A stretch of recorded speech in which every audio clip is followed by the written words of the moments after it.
Good morning प्यारे बच्चों। आज का हमारा पाठ हमारा चल रहा है एक माँ की बेबसी और लगभग समाप्ति की ओर हमारा पाठ बढ़ गया है। और इसमें जो टॉपिक आज का मैंने लिया है माँ। वैसे तो यह कविता रतन नाम के एक बच्चे की है जो बोल नहीं सकता और उसकी बेबसी कविता में दिखाई गई है, लेकिन उसके साथ साथ उसकी माँ जो उसके जीवन का एक अभिन्न अंग है, उस माँ की भी बेबसी इस कविता में दिखाई गई है। और निश्चित तौर पर इसीलिए कविता का नाम लिखा गया है एक माँ की बेबसी।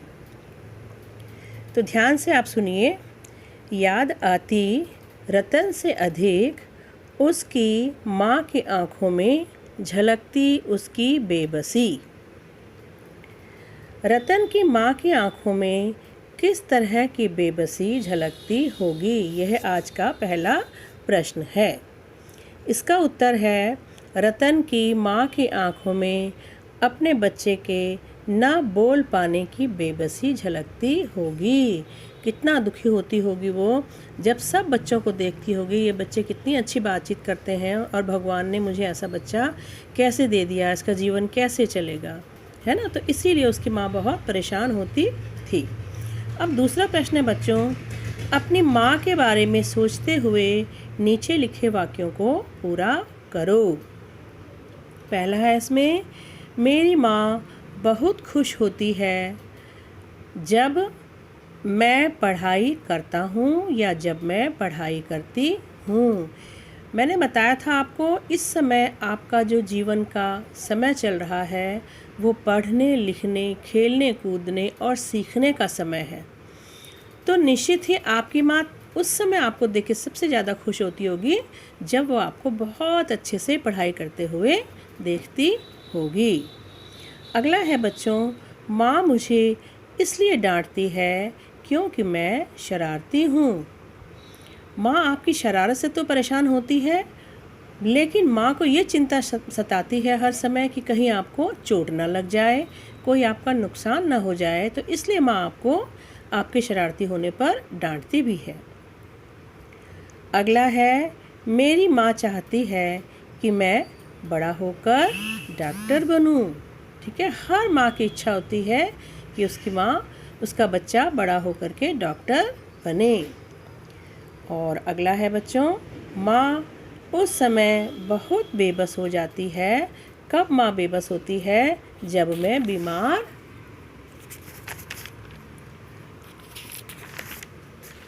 हो जाता हूँ। सब बच्चों को पता है ये समय कि जब आप बीमार हो जाते हैं, आपको बुखार हो गया या और किसी तरह की कोई समस्या हो गई, तो सबसे ज़्यादा जो परेशान होती है, क्योंकि वो आपसे बिल्कुल जुड़ी हुई है। ठीक है, वो आपके जीवन का एक अभिन्न हिस्सा है, इसलिए माँ उस समय बहुत परेशान हो जाती है और हर तरफ से लग जाती है, मैं क्या करूं, कौन सी दवाई दूं, कैसे इसका ध्यान रखूं। या फिर जब कभी किसी बच्चे को चोट लग जाती है तो देखिए कितने परेशान आपकी माँ होती है। और लास्ट है बच्चों, मैं चाहती हूँ या मैं चाहता हूँ कि मेरी माँ का आशीर्वाद हमेशा मेरे साथ रहे। ठीक है, हर बच्चा, हर प्राणी की ये इच्छा होनी चाहिए कि उसके माता पिता का आशीर्वाद हमेशा उसके ऊपर रहे।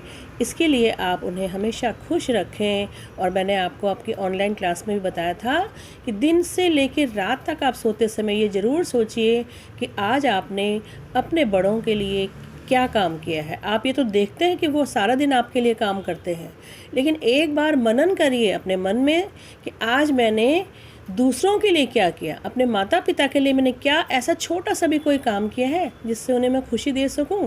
तो यहीं से आपके जीवन की एक शुरुआत हो जाएगी। आप आगे जाके भविष्य में एक ऐसे बच्चे बनेंगे जो सिर्फ चाहते नहीं हैं कि मेरे लिए करें मेरे माता पिता। आगे आपका जो जीवन का वृक्ष है वो ऐसा हो जाएगा कि आप हमेशा चाहेंगे कि मैं अब अपने माता पिता के लिए कुछ करूं। और यही से बच्चों, यही हमारे जीवन की सार्थकता है। इसी से हमारा जीवन सफल होता है। जिसने अपने माता पिता, अपने बड़ों को खुश रखा, उसका जीवन सच्चा जीवन है। ठीक है, तो चलिए आज का काम आपका इतना ही, सफाई से करिए। और साथ में मैंने काम दिया है, कविता याद करो और पाठ में करवाया गया सभी काम आपको याद भी करना है। तो ठीक है बच्चों, चलिए ओके।